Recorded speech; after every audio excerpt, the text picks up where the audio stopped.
Welcome to Picks with the Professor, the show where an actual statistics professor and his friends give you sports betting tips. I'm your host, Professor Sides, and this college basketball episode covers select games scheduled to be played on Friday, December 9th, 2022. Get you in here, check out the webpage on the banner. It's www.pickswiththeprofessor.com/new for a primer, what we're about here, some show goals and community rules. As always, remember there are no locks in gambling. So what Sideline provides are loves, likes, and leans. It is A, B, and C grades. Indicate its confidence level with respect to scaling wagers. We're only covering a subset of today's games in this episode. For the full slate of picks, check out the Google Sheet link in the show description or on the website homepage. But as always, take what you like and leave the rest. If you have questions about these or other games, the best place to get those answers is on our Discord chat, which should be accessed through Patreon. The link is below on the ticker. Lastly, please understand that good and bad variance will occur. So as much as we'd like to say we'll be profitable each and every day, that is an impossible reality for any gambler. Jake, it's Thursday late afternoon. We're recording a little bit earlier than usual. Haven't seen a single bit of basketball action today. First off, that's a travesty right there that we don't have. Should have a day basketball game like every day. I don't know why we don't, especially with college. Like who didn't want to skip class and go see a random college basketball game, right? Yeah. I mean, it would be amazing, and we're getting close to finals time. That's why we have these light slates. So throw one in the middle of the day for the kids that are in the library board. Yeah, I mean, you can only study for so long, right? You need something to distract you. I'm a firm believer that in baseball, the same thing, that we should have like a 1 o'clock baseball game and a 4 o'clock baseball game every single day. And then do the rest of the night. That's fine. Same thing with college basketball. You should have like a 1 o'clock game and like a 3:30 game, something like that, every day. The other thing, I think we're like basically 500 like every day this week. Who knows how Thursday, but we haven't seen that yet. So whether it's the show that you've already watched, that the games are about to happen, either that needs to get us going or this does. I feel like we're like just kind of tread water this week, waiting to like jump out and really get hot, maybe to finish the week, Like it just takes one. It just takes one day for it to just start that streak, and then we can get it going. We just can't get that first day going. Yeah. I mean, like hovering around even, it's not bad. It's just like, and I feel like yesterday, I think 4-4-1 yesterday and with a push. And so it's like, man, that swings, you go 5-4. You're like, all right, that's, 5. If we do 9 games, we go 5-4. It's a good day. We do 4 games, we go 4-3, right? So, or 7 games, we go 4-3, but that the push, put it right, right at 500. So maybe we've already done better on Thursday. Who knows? Again, we'll find out later. Or maybe it'll be somewhere. Yeah, exactly. Or it'll be this one. But before we get to these games reminders, please hit that like button if you're on YouTube. Also, if you aren't yet, please consider subscribing or following. It's free. And if you turn on notifications, you won't miss any of the college basketball, MLB, or college football content that this channel provides. I've already mentioned the Patreon, but check it out if you haven't yet. Lots of great benefits to be found there above and beyond we do here. Membership starts at just $3 per month. It's www.patreon.com/pickswiththeprofessor. I tweeted this out. Let's see, I'm going to get my days all confused. On Wednesday night, we found out the Cal's leading score was out. I put that out to the Discord. I said, hey, grab Eastern Washington, like plus 125. I said the under was a good play too. Both of those hit. These are the types of things you get on the Discord. It's $5 a month to be at the tier that jumps on the Discord. Lots of fun over there and lots of good information. Cousin Jared's always dropping some totals there that he likes. Lots of good stuff over there. Yeah, it's worth it. Like I said, it's worth its weight in gold. Yeah, but even if you're not there, we're still thrilled to have you here. We'll get right to it here. All lines courtesy of Bet Online. Sign up link in the show description and current as of the time of this recording on late Thursday afternoon. Again, not a deep slate today. I believe only 10 games for Friday. But of those 10 games, there's 2 A grade plays. One of them we're holding back. That's exclusive for now for our patrons to get that pick. Otherwise, it'll be in the Google Sheet in the morning later in the day. So who knows what the number will be? Maybe it'll be better. Maybe it'll be worse. Who knows? But the one that we're going to talk about here, we're going to give out for you 5 p.m. Central on Friday. Stony Brook at Bryant. Bryant is an 11.5-point favorite. Total in this one's 152. So we're expecting a lot of points. Bryant plays ridiculously fast. The concern with Bryant is one of their players who plays a handful of minutes was hospitalized for what we think was food poisoning. A couple of the players and coaches were struck with it as well. It kind of affected how they played against Cincinnati. They canceled their Tulane game. We think by now, other than the one guy who had to be hospitalized, we think everybody seems to be fine. They're a pretty deep team anyway. Stony Brook is not very good. And so we're thinking that Bryant can get back to their pretty quasi-impressive ways for being, such a small school, that the showing against Cincinnati was, again, more of a reflection of how everybody was feeling more than their actual talent level. So our A-plus play of the day here, Jake, you and I both like this. We're collaborating on this one. We're going to put this both in our record, so it's going to count for both of us here, because this is our combined best A-plus play of the day. Bryant minus 11.5. Jake, why do you like it so much? First off, Stony Brook is a bad team. They're just bad. They've lost every game to D1 competition, and most of those were double digits. In fact, all the ones on the road have been by double digits. Mm-hmm. So, and they're playing at Bryant, which I'm not exactly sure where Bryant's located, but I think it's New Yorkish area. But either way, that's just not going to go well for them. Bryant, outside their last 2 games, and I mean, one of those was obviously the food poisoning with Cincinnati, but they've been playing pretty well. And I think Brown is a little under-respected team, so I don't think we could read too much into that. But they've got a really fast offense, and they don't really make too many mistakes with it, which is impressive when you're playing at the rate they are. I mean, Charles Pride is leading the way. He's having a great year. They've got 3 other guys averaging double digits, and Doug Edert from St. Peter's last year. He's not quite playing how he finished the year last year, but he's starting to heat up a little bit, and they've taken advantage of some of these little teams. Like he put up 23 against Detroit Mercy. I just don't see Stony Brook really getting in their way whatsoever. They hit their free throws at a high clip, which is very good for when you really need them to pull away. I think they'll take advantage of every mistake Stony Brook makes, and Stony Brook will give them plenty of opportunities. They just don't have the talent to really play this kind of rate that they're going to have to, because once Bryant gets going, they're going to play at an unreal pace, and Stony Brook won't be able to keep up. I think we're going to get a little bit of a extra cushion here with – I think people are going to be a little scared of the illness stuff like we just talked about and back off a little bit. So I think that number's a little lower than what it should be. So I think we should take advantage of it. Yeah, I would agree with that. Stony Brook's on Long Island. It's actually quite a haul from there to Bryant, which is located in Rhode Island. I feel like as a Texan myself, I feel like you look at them and be like, oh, those are really close to each other. But it's actually quite a kind of a long distance there from one to the other. So it's not the easiest travel situation there for Stony Brook. By car, you're looking over 3 hours. I do agree with you there. I think that's why this is a great play here, laying the 11.5 with Bryant. You look at their last 2 games that we had. We were on them both the last 2 times, and they were both. They both missed, not even close at all, really. But the Brown game, to me, was just a case of that first half. Just everything went right for Brown, everything went wrong for Bryant. And that Cincinnati game, which can be explained by the illness situation. And I think people are going to look at those 2 games, people look at the illness situation. And I just think we're getting a little bit of extra value in here. And that this is maybe less about Bryant and more about, like you said, Stony Brook. A little bit of an angle, kind of like I mentioned here earlier this week with Washington State beating whichever directional Kentucky school that they hammered, where I said that was a great B-grade play, was they haven't traveled very much. It's tough to travel and the same sort of thing. So it's kind of this angle of fading Stony Brook on the road. We're getting a little bit of extra cushion because of those games, but that doesn't mean that Bryant still doesn't run away with this one, because the competition gap is just so large here. So again, we're both going to count this one to our record, laying the 11.5 with Bryant. Yeah, I mean, I know they lost one of their big guys with the guy in the hospital, and all the thoughts and prayers with him that I think it's a quick recovery. But I mean, they're not a big team to begin with. Their tallest guy's 6'8", and they've got a handful of guys that are around that 6'6" to 6'8" range. So I don't think it's going to be as big of a loss as people might think. Yeah, I've not been in there. I haven't talked to do they even have a beat reporter? I don't know. I haven't talked to the kid in the journalism department who covers them. I don't know. I haven't talked to anybody there. So I don't know how they're practicing. I haven't talked to the coach.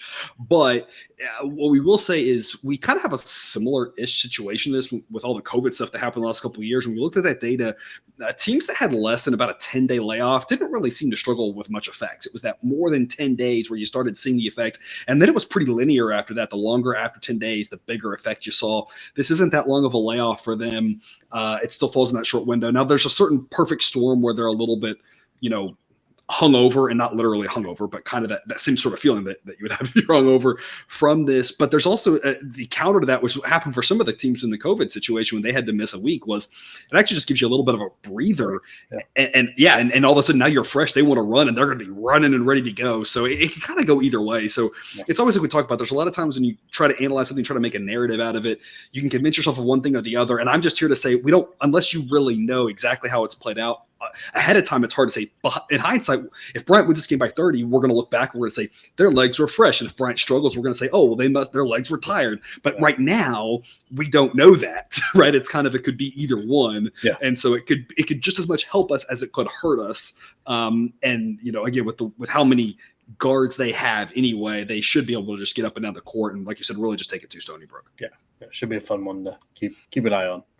All righty. Then of all the B grade plays here, Jake, the one that's going to go on your record, the best B side, 6 p.m. Central, Binghamton and Fordham. Fordham is a 12.5-point favorite. Sideline says it should be closer to 13. I think, to me, the biggest thing that jumped out on this game, and I'm guessing this is maybe kind of where your head was, is that Fordham has overperformed model expectations. Binghamton has underperformed them, and that's reflected in the records against the spread, in that Fordham is 7-2 against the number, whereas Binghamton is 2-6. So, I mean, you have just two teams going in different directions. And a similar handicap, I'm guessing, to the previous game, a little bit different with the pace, but Fordham, a decent team at home, Binghamton, a very bad team. Jake, why is, of all the B-sides, why is this the best one? Like, this Fordham team should be on your radar. Like, I think they're going to make some noise in March, and I'm not talking about the big tournament. I'm talking about more like NIT. They're not that far off most of the Atlantic 10. Especially with the way Dayton's struggling. I mean, St. Louis seems to run away with that right now, but they're not that far off the rest of that conference. So I think they're one to keep an eye on here. They're on an 8-game winning streak, and they're really just taking care of business. They're 9-1 on the year, and their only loss is Arkansas at Bud Walton. I mean, you're not going to hold that against them. This Binghamton team is just, oh gosh, they're so bad. And they're going to be the worst team that Fordham has played all year, and by decent margin. They're so far on the year, Fordham is averaging like a 12-point margin of victory, and against, like I said, that's against a lot better of competition. So I think we've got plenty of room here for them to take over, and it's mainly their above-average defense that really gets the job done here. They do a great job of making you take extremely hard shots. They rank in the top 50 in opponent effective field goal percentage, and they rank 34th in blocked shots, which is really good. Most of that goes to Simbala, who's averaging almost 2.5 a game, but which is very impressive. But if you're constantly taking hard shots and you're not a great offensive team, it's going to be really, really hard to score. Ergo's taken over after Neptune and seems to be doing a pretty good job. This is with his first year coaching. He's got everything is kind of run through Queensberry, who's having the best year of his 5-year career. He's averaging 18, hitting 41 from 3, and 88% of his free throws. They got Warren Rose behind him that helped with the scoring, but he's alone is going to be enough to get it done. They've got plenty of depth here. Jacob Falco is the guy for Binghamton that just does everything for him, and it makes it so easy to game plan for him. You just take him out, and the rest of the team's going to flounder because he leads in points, assists, steals, and rebounds, and block shots, and he's third in rebounds. So I mean, he's just everything to this team. So you just basically box in one and take him out of the game. And I don't think there's any way Fordham doesn't cover tonight, and Binghamton just does not have the talent. And you talk about the A-10. I think it's a fascinating conference. Obviously, one that used to be a lot stronger in basketball and has gotten a lot weaker with all the movement and everything. You've got, like you said, St. Louis, who's probably poised to win the conference, and you have a handful of teams that we thought would be better but are struggling. Dayton, Richmond, VCU, maybe a little bit St. Bonaventure, George Mason, right? But then you have all the teams that are performing better that we didn't expect as much of. The Duquesnes and the UMass, and of course, like you mentioned, Fordham. So it's an interesting conference. Of you got St. Louis, and you got like 2 through 8, 2 through 10, maybe even. Yeah. It's kind of like, no idea what's going to happen there. It could get really wild. It should be a lot of fun to keep up with that conference this year.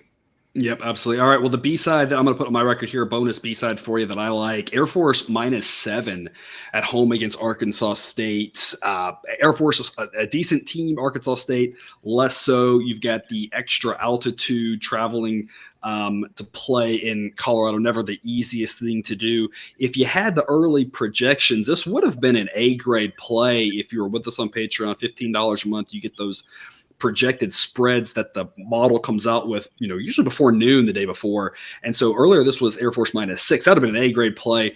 I still think it's worthy of an investment at 7, but only at a B grade, just a little bit less heavy on how much you put on it. Because obviously going from 6 to 7, you push, you win or push versus loser and push, right? So matters, but I still think Air Force is the right side here. Sideline says it should be 8. The model is 4-2 backing Air Force, 3-1 fading Air Force. And so it seemed to have a pretty good handle on them. They're just kind of an average team, whereas Arkansas State isn't. And like I said, I think at home, Air Force is good enough to get it done. Altitude just wear down Arkansas State and win by 7 or more. Yeah, the Air Force team, with the pace they play and the pace they force you to play at, if you're not prepared, it's going to be terrible because they just slowly suck you dry, and it's absolutely terrible for it if you're not ready for it or able to push the pace on them. Yeah, absolutely. The total of the day, I'm going to give you all a total here. I was kind of looking through and dissecting a few things and trying to find some edges here. And I'm going for you that I really like. 6 p.m. Central, Grambling State at Vanderbilt. First things first, the model does have a B grade play on Grambling State, grabbing 15.5. I think it's a little bit correlated with where the total's going. We're going to go under 138.5. As Sideline says that the total should be 131.5. That is a really large difference, and differences in this ballpark have performed pretty well over the course of the season. Looking at similar parameters from last year, you have two teams that, Grambling plays a little bit faster, but unfortunately for them, doesn't really have a good offense. Vanderbilt, plays, better offense, but also a better defense. And again, going to play a little bit slow over pace here. This won't be a boring game. It won't be as boring as the Air Force game is, right? There's a reason that game has a total around 120. But this getting up towards 140 seems unlikely. I think low 130s is more likely than upper 130s. So we're going to go under 138 here, 130.5 here for our total of the day. Yeah, I totally agree with this. I don't see a ton of points on either side from here. Yeah. All right. That'll take us to our must-see TV game of the day. There are not a lot of games, but I do like where your head is with this one. I'm really interested in to see how it plays out, given that Gonzaga, we talked a lot about them. But they've played a brutal schedule. I mean, I can't say that enough, right? They aren't as good as they were before, but it's really hard to say at this point. Are they a top 10 team that's just played a brutal schedule, or are we starting to see some flaws and really they're more around, 15, 20, 25, 30. I mean, it's really hard to say because the schedule is either prepping them to just run right through the West Coast Conference and be really prepped for March, or it's just showing all their weaknesses and going to just break them down. And I don't really know which one it is. Yeah. So I think this is going to be an interesting game to watch. They're 17.5-point favorites over Washington. Sideline says it should be only about 16, and the model has locked in a C grade play, grabbing the 17.5 with Washington. Jake, what's your advice for people on the must-see TV game of the day? Yeah, look, I think it's well documented, in my opinion, on what's going wrong with Gonzaga so far. It's been a while since they've covered a game, no matter what the number is. I think Kentucky was the last one they covered about. God, it seems like forever ago. And that's not the greatest thing to brag about at the moment, with the way Kentucky's playing. They're struggling to get consistent play on their guards. Yeah. Timmy is not a great defender, and that's been well seen, and he doesn't seem to have a desire to be a great defender. Like in that Kentucky game, they put Watson, who's a decent way shorter, on Shigwe, not Timmy. And that's telling you something from a coaching standpoint, that they don't want him battling on the defensive end. When that kind of hurts them, when you've got a guy that doesn't really want to, not that he doesn't want to play, but it's designed for him not to play as much defense because they want more production out of him on the offensive end. Washington, on the other hand, besides a couple of head-scratching losses, they've been a decent team this year. They're really good defense. They do a great job of blocking shots where they rank 4th. They guard the three-point arc where they rank 13th, and they force a decent amount of turnovers. I don't think they're going to win the game. I'm not backing that much, but I think this is much closer to 10 to 12, maybe 15, because I don't know that Gonzaga's got their offense and turnovers figured out enough, even at home, to run away from this Washington team, because they're going to need to be up, 20, 22, 25, something like that, toward at some point in the second half for them to cover the 17.5. So I don't see them doing that on this game. It's been a while since they've blown a team out, and Washington's not a scrub team. Yeah, absolutely. When I look at this one, Washington and Kent State aren't exactly the same team by any stretch of the imagination, but I think talent-wise, they're relatively similar, and there's some different things. I mean, they're in the same ballpark. I think if you put Washington and Kent State on neutral court, I think it'd be an interesting game, right? Yeah. As I guess what I'm trying to say. And you have the fact that Washington doesn't have to travel very far, and I'm not saying that they're going to have an influx of fans there. I'm not saying that, but it's a much easier travel spot than Kent State at least had, and it definitely feels a lot like that game where Kent State had a chance to win it, just couldn't quite get it done. Ended up losing by like 8 or 10 or something like that, falling down. And that's kind of what it feels like this Gonzaga. Like they should be able to get it to Timmy late in the second half and pull away, get some good offensive possessions there. Washington, again, their offense just isn't that good, and I think they're going to struggle to score a ton of points here against the Zags. But yeah, a number like 17.5 just seems like a lot. Just feels like you said, like a nice little ho-hum, 8-point, 12-point, whatever victory for Gonzaga, where maybe it's a little bit more comfortable than Kent State, but not so much that it's just a slaughter is kind of what we think on average is probably going to happen in this one. Yeah, like you mentioned before with the Duke Iowa game, there's definitely Gonzaga tax on that end just because of that name, and I think that it's been put way too much here at 17.5. Yeah, I'm a little surprised that with how they've played that isn't starting to come down a little bit more. I really expected just seeing these two teams. I figured it'd be a little bit more like 15, 16, 17.5. And the points that there are a little bit less valuable than they are in the single digits, but they still offer a lot of value because as I talk a lot with Cousin Jared about the football, right? We talk about conditional probability that even though the numbers are bigger, the fact that we know that Washington is really unlikely to win by 10 or 15 or something, all those probabilities have to go somewhere. Where do they go? They trickle out through the rest of the distribution, right? So even though at these high numbers, the points are still relatively valuable, just a little bit less, but still fairly valuable here. So the difference between 15, 16, 17.5, it's not nothing, right? It's getting us some extra value there on where the number, for some reason, still seems a little bit higher than it should be. Yeah. It's one of those things that there's so many games, typically, and so many teams that I think the books have a hard time getting their grasp on everything. Yeah, absolutely. All right, and that'll take us to overtime. Got one last game to discuss. 6 p.m. Central, Dartmouth at Central Connecticut State. Loaded with good teams in this slate. Loaded with good teams on this Friday. Central Connecticut State is a whopping 0-9, but they're only getting 2 points at home. And here's the interesting thing. Sideline says that's about the right spread. It's the only game of the day that the model hasn't locked in a pick on because it's just about dead even. But what I do like in this game is the under 133.5. Sideline says it should be 128.7. I know that Dartmouth wants to play a little bit faster, but both these offenses are terrible. I just don't see a ton of points here. The biggest fear about this one going over to me is overtime. So it's almost like when Cousin Jared was on, he had an overtime total, and he just said, hey, we just got to hope it doesn't go to overtime. It's the same thing here. Just got to hope it doesn't go to overtime. Otherwise, this should be a relatively low-scoring affair just because I don't think the offenses are good enough to score a bunch of points. So under 133.5 is my play for this one. Yeah, I think both these teams are going to struggle to get to 65. It's going to be a nightmare from an offensive standpoint. Yep, and not because defenses are good. Right, it's not that the defenses are good; it's just the offenses are so bad. Sideline predicts 65.5 to 63.5, about so, and that's like you said, like that low 60 seems about right. As long as we avoid overtime, it should be a pretty tight, like I said, low 60s type game. Maybe somebody, it's kind of one of those first to 65 wins, right? If somebody gets at 65, the other one probably isn't, and that should still keep us under this 133.5. And so that's the games that we're going to cover on this episode. Remember, for the rest of them, check out the Google Sheet linked in the show description or join us on Patreon. Again, one of the tiers there and above will get you all the picks the night before, right when I lock them, before the line moves. Jake, any parting words for people's Friday basketball watching? No, this is the great time to, before we get into the heat of the season, to take your wife out or your kids out, do whatever, have fun on this Friday night where there's not much going on. Maybe go to like Dave and Buster's where you can keep an eye on the Washington Gonzaga game and then have your kids have fun playing games. I had that thought when I looked at the schedule. I was like, this is definitely a whole slate of you don't have to watch them to make the monies, right? It's one of those put some money down and then go, you got to get that Netflix show or that show on Hulu or whatever you're meaning to catch up on, spend some time with the parents, with the kids, with the spouse, with the significant other, with the friends. Maybe doesn't get matter. Christmas shopping done. I don't know. Yeah, whatever. Like, surely there's something better to do on Friday night. A lot of these games aren't going to be as exciting.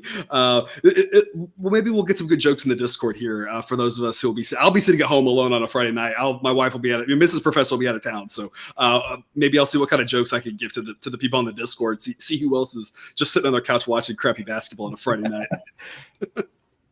All right. Well, that's all I've got then for you today. Thanks for tuning into this episode of Picks with the Professor. Don't forget to subscribe so you can enjoy all the sports betting content we provide on this channel, shoved right into your feed. We'll be back again tomorrow with more sports betting content, a giant Saturday slate. So we'll have a lot more exciting games to talk about. But until then, as always, best of luck. And remember, you can get your betting money, but please don't bet your eating money.